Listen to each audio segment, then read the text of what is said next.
Alors, la réincarnation, c'est un grand sujet, c'est un très grand sujet, et je trouve qu'il est essentiel, que c'est un sujet essentiel à aborder.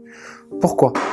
Parce que ça fait partie aussi des visions limitantes qu'on a de la vie. Quand on a cette croyance, ou cette, on va dire, perception, que l'être humain, la vie humaine, l'expérience humaine se limite à une vie, les potentiels sont faibles. On est d'accord? Une vie, ça passe comme ça. On n'a pas le temps de faire le tour de l'humanité. On n'a pas le temps de faire le tour des qualités divines.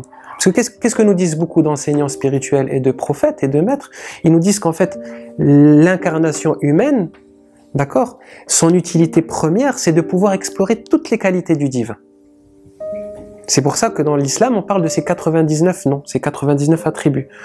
On ne peut pas approcher cette vérité-là absolue en une seule vie. C'est très compliqué.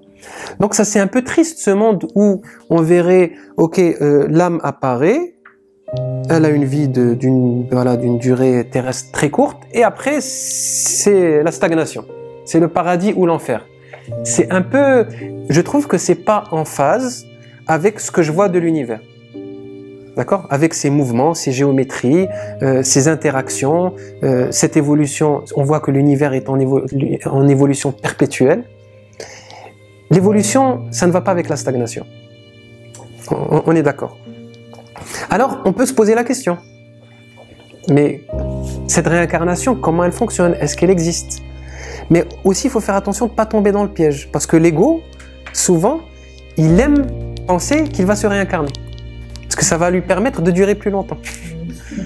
D'accord? Et donc là, on est dans une fausse croyance, une fausse perception de la réincarnation. D'accord? Parce que c'est pas l'ego qui se réincarne, c'est l'énergie.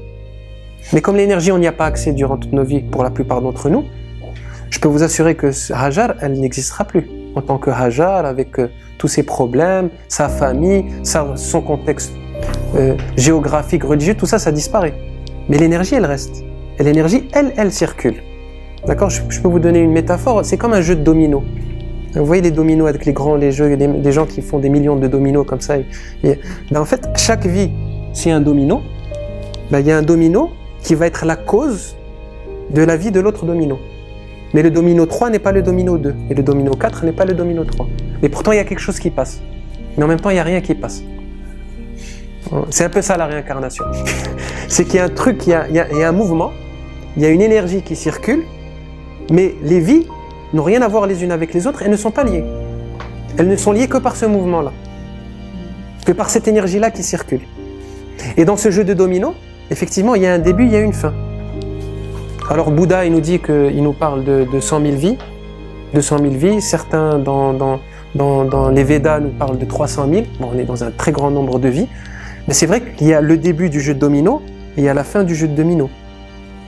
Et c'est quoi le début et la fin? Dans ce que je peux voir, c'est pas quelque chose que j'ai lu, ça serait faire le tour de l'humanité, de ce que c'est être un être humain.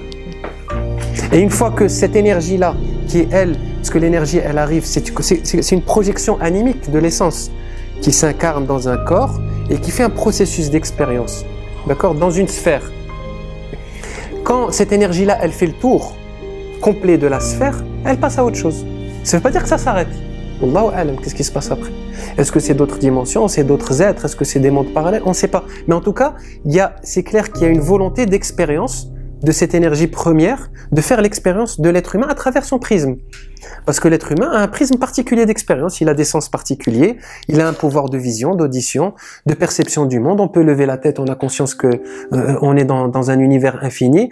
On prend nos microscopes, on a conscience que c'est infini aussi. Il y a une place particulière de la conscience humaine. Ça ne veut pas dire qu'il y a une infinité de formes de conscience dans l'univers. Peut-être qu'il y a une infinité de corps différents qui perçoivent la manifestation divine d'une façon différente.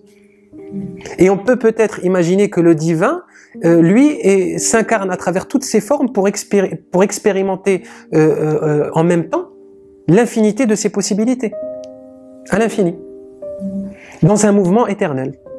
Qu'on revient au cercle, ces mouvements circulaires éternels, et ça s'arrête jamais. C'est pour ça que dans le bouddhisme, c'est intéressant, ils nous disent qu'en fait, tout rentre dans le cercle. Il n'y a ni début ni fin, il n'y a qu'un mouvement. C'est une perception, je trouve, juste. Elle n'est pas dogmatique, elle n'est que le fruit d'un être qui méditait beaucoup et qui arriva à cette perception-là. C'est pas un dogme. Je ne médite pas beaucoup, mais c'est la perception à peu près que j'avais. Excusez-moi, donc je médite de pas interne.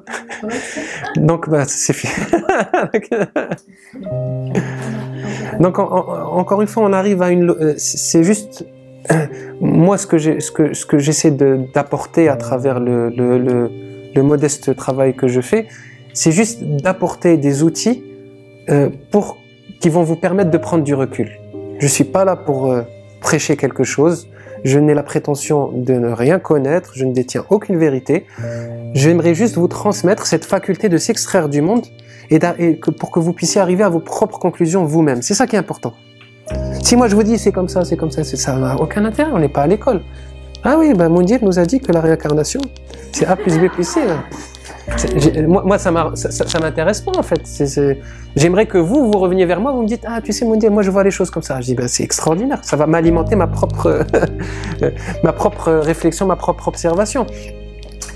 C'est pas intéressant d'être dogmatique hein, dans la métaphysique. Ce qui est important, c'est de garder l'esprit ouvert perpétuellement. Parce que dès qu'on se ferme sur des concepts, on s'arrête. On arrête d'évoluer et c'est triste.